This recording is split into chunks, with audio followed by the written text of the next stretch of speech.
Hello, and hope you guys are having a wonderful day today. And thank you for joining me in this video where we'll be looking at how to approach a problem like this and solve it. Alright, so let's get right into it. Alright, so when we first look at this problem, one way that just strikes our mind is to calculate the value of this and actually see if it's divisible by 5. But that's obviously going to take ages to calculate. So we need to find some shortcuts to solve this problem. So let's discuss some shortcuts, right? So the shortcuts are to do with finding ways of showing something is divisible by 5 without actually calculating the value. So how can we do that?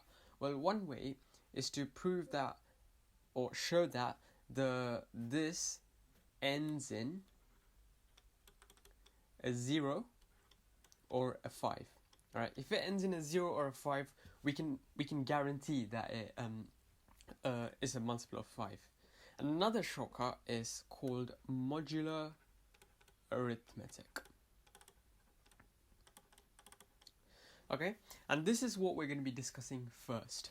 Alright, so let's discuss modular arithmetic. Alright, so what is modular arithmetic? Well, modular arithmetic is the world of remainders. Alright, so let's develop that. So if we have the number 28, alright, and we have the number 19, say, alright, so if I divide 28 by 9, we get 3 remainder 1. If I divide 19 by 9, we get 2 remainder 1. And notice that the remainders are the same, alright. So in modular arithmetic, what we can say is that 28 is congruent to 19 mod 9. So what that means is that 28 and 19 give the same remainder when divided by 9. Alright, and that's all this means. Alright, so let me give you another example. So if I say 18 is congruent to 42 mod 4, that means 18 and 42 give the same remainder mod 4, and that remainder is 2. Alright, so let's generalize it a bit more now. Alright, so if we generalize it, we can say alpha is congruent to beta mod n. What that means is that alpha and beta give the same remainder mod n. So let's show that. So alpha divided by n equals, let's say, a remainder m. And beta divided by n equals b remainder m. So what this means is that alpha equals a times n plus m, and beta equals b times n plus m. Now if I rearrange, so let's call this 1 and 2. So if I rearrange 1 for m, we're going to get m equals alpha minus a n. And I'm going to substitute this into 2. So beta equals bn plus alpha minus a n. Alright, so now rearranging this a bit more, beta minus alpha equals bn minus, sorry, this is meant to be a there, an.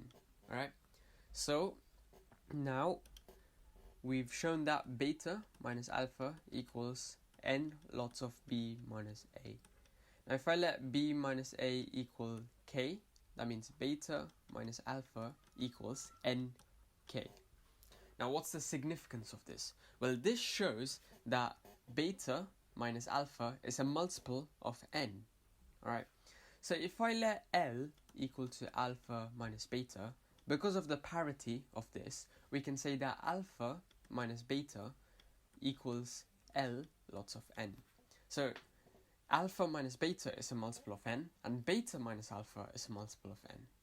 Alright? Okay. So what does that mean? Alright, let's discuss what that means. So that means that alpha minus beta is congruent to 0 mod n. Because if we do 0 divided by n, that's 0, remainder 0. If we do alpha minus beta divided by n, as we've shown before, that's going to be some value L, remainder 0. So that means they both have a remainder of 0. That means alpha minus beta is congruent to 0 mod n. Alright, nice. Now I'm just going to quickly fire some more properties of modular arithmetic at you. So one other property is alpha to the k minus is congruent to beta to the power of k mod n. And that's easy to prove because we can just say that this means that alpha to the k minus beta to the k is congruent to 0 mod n and mod n, and this has a factor alpha minus beta, and because alpha minus beta is already congruent to 0 mod n, we've just proven that this is congruent to 0 mod n. Alright? Okay, so now we have this, this, and this. Now, one final property that you guys need to be aware of is this. So if we have C plus D is congruent to E mod N, alright, that means C mod N plus D mod N, alright, is congruent to E mod N. Alright, so these are the few properties that we'll be requiring to solve this problem here. Alright, so let me clear this and let's move on. Alright, so now we've got these properties sorted out, let's discuss the actual problem. So we have 1 to the 99 plus 2 to the 99 plus 3 to the 99 plus 4 to the 99 plus 5 to 99. So we want this to be congruent to 0 mod 5. So we want this to give a remainder of 0 mod 5. And that would mean that this is a multiple of 5, or is divisible by 5. Now, notice that this is just 1. Alright, so this is just 1 here. And we're having 1 plus this is congruent to 0 mod 5. That means this thing here has to give a remainder of 4 when divided by 5. Because if this gives a remainder of 4, then this plus 1 has to be a multiple of 5. Alright? So we can get rid of this 1, and we can get rid of the 0 here, and plug in a 4 there. Because we want this to give a remainder of 4 when divided by 5, or mod 5. Alright? Cool. So now let's further develop this idea. Alright, so this, as we've seen, because of the properties of modular arithmetic, we can reduce this down even more, or just distribute this. Alright, so we have 2 to the 99 mod 5 plus 3 to the 99 mod 5 plus 4 to the 99 mod 5 plus 5 to the 99 mod 5. So we want this whole thing to be congruent to 4 mod 5.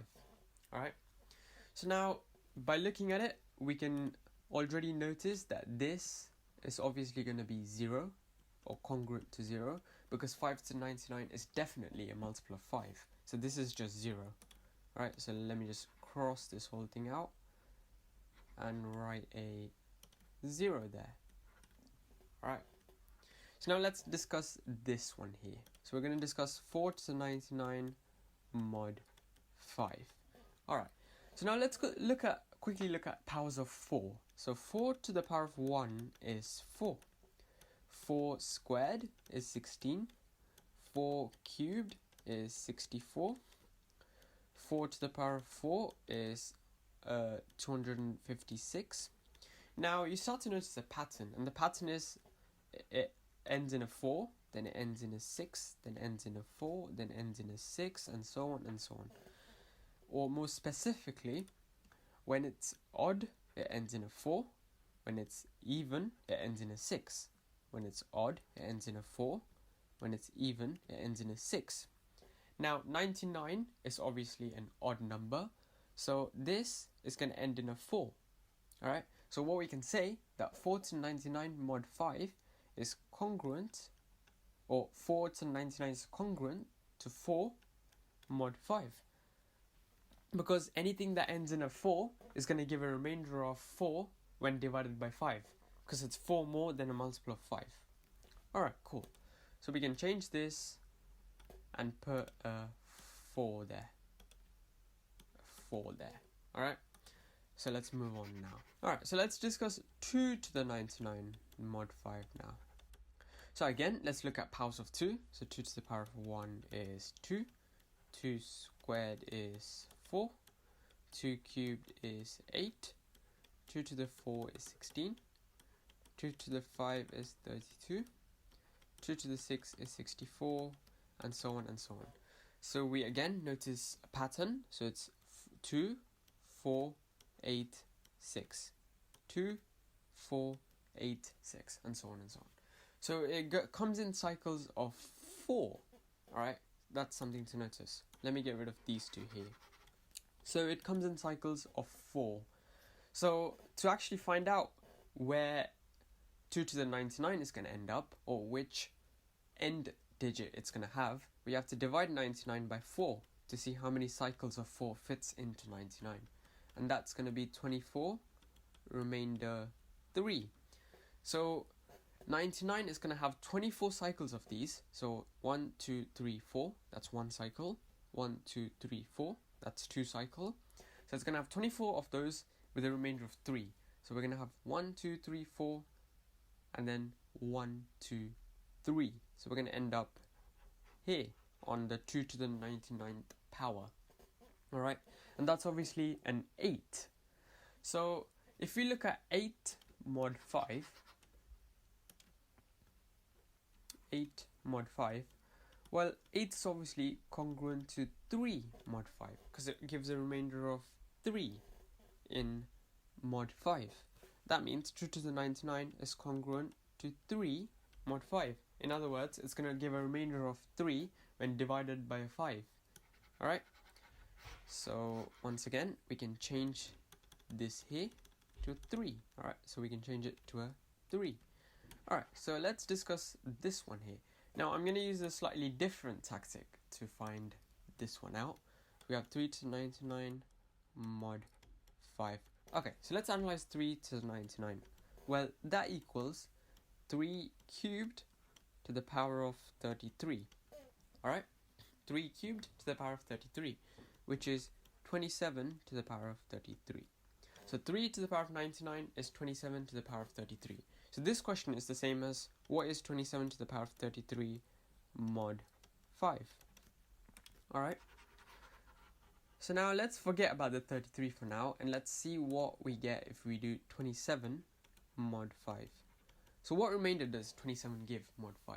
Well, it gives a remainder of 2, because 27 divided by 5 is 5 remainder 2. So 27 is congruent to 2 mod 5. Now we're just going to apply this theorem here. Alright, we can just raise both of these to the same power, and that power is obviously going to be 33. 33, 33. So 27 to the 33 is congruent to 2 to the 33 mod 5. Cool. Alright, so we've reduced this problem down to 2 to the 33 mod 5.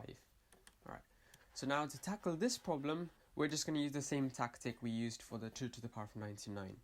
So we've already found out that 2 goes in cycles of 4. Alright, so 2 cubed is 8. 2 to the 4 is 16. So it's 2, 4, 8, 6. So now let's do 33 divided by 4, which is 8, remainder 1.